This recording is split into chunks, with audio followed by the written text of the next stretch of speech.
गूंज उठे थे देश में स्वतंत्रता के नारे। तब डूबे थे हाहाकार में हैदराबाद रियासत की गलियां चौबारे। भारत में विलय का प्रस्ताव निजाम ने था ठुकराया।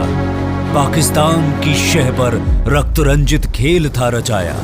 बर्बरताओं बर्बादियों का चक्रव्यूह भेदा लौह पुरुष ने। हैदराबाद को मिली मुक्ति बेड़ियों अत्याचार और हिंसा से। भारतीय स्वतंत्रता संग्राम का इतिहास हैदराबाद मुक्ति के बिना अधूरा है। 15 अगस्त 1947 के बाद 13 महीने तक हैदराबाद रियासत के लोग स्वतंत्रता के लिए तड़पते रहे। सरदार वल्लभ भाई पटेल द्वारा ऑपरेशन पोलो के तहत सैन्य कार्रवाई के आदेश और अथक संघर्ष के बाद 17 सितंबर 1948 को पूरे हैदराबाद दक्कन को निजाम के आतताई शासन से मुक्ति मिली। ये तारीख साक्षी है असंख्य असाधारण लोगों के महान बलिदान की, जिन्होंने राष्ट्र के लिए सर्वस्व न्यौछावर कर दिया। हैदराबाद मुक्ति दिवस कृतज्ञ देश की ओर से महान वीरों को श्रद्धांजलि अर्पित करने और भावी पीढ़ी को अतुलनीय संघर्ष भरे इतिहास के सत्य से रूबरू कराने का सार्थक प्रयास है। कुछ समाचार ऐसे होते जिसका इम्पैक्ट, लार्जर इम्पैक्ट बहुत ज्यादा होता है और आने वाली पीढ़ियों को जो है ना वो प्रेरित कर जाता है। ऐसा ही कल हैदराबाद में हुआ। हैदराबाद में 75वां मुक्ति दिवस मनाया। हैदराबाद मुक्ति दिवस ये क्यों मनाया गया?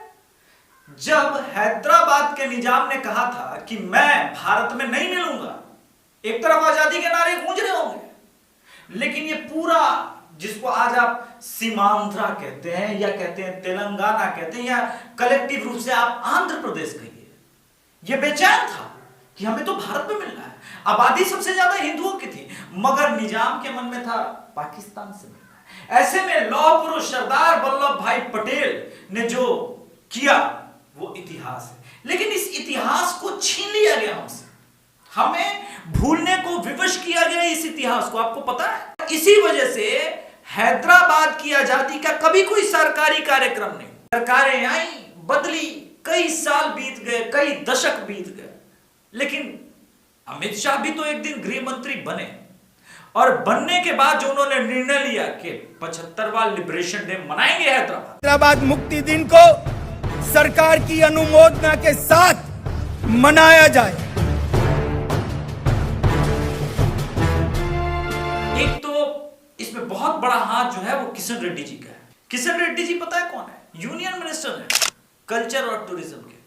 इसके नाते और भी जिम्मेदारी बड़ी हो जाती है क्योंकि वो तेलंगाना से है। और केसीआर और अवैसी के गढ़ में यह बताना जरूरी है कि भारत की अस्मिता, भारत की राष्ट्रीय पहचान और हिंदुओं की राष्ट्रीय पहचान निजाम से नहीं। सालों के बाद यह क्षेत्र में एक मांग थी कि हैदराबाद मुक्ति दिन को सरकार की अनुमोदना के साथ मनाया जाए, मगर दुर्भाग्य की बात है 75 साल चले गए।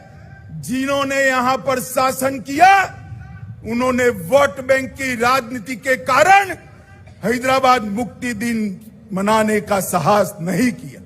वादे तो अनेक लोगों ने किए, चुनावों में वादे किए, आंदोलनों में वादे किए, मगर सत्ता पर आते ही रजाकारों की भय से पलट गए। आज मैं भारत सरकार के प्रधानमंत्री नरेंद्र मोदी जी को लाख लाख बधाई देना चाहता हूं, जिन्होंने निर्णय किया कि हैदराबाद मुक्ति दिन को मनाया जाएगा।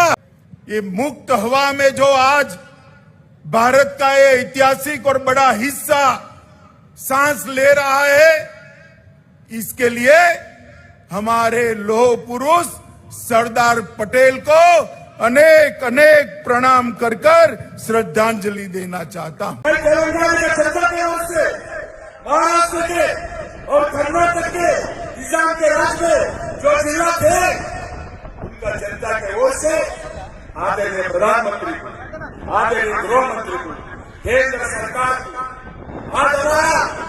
हमारे तेलंगाना जनता का बहुत खुशी की बात है। इस मौके पे किशन रेड्डी जी ने जबरदस्त ढंग से केसीआर और ओवैसी पे हमला किया।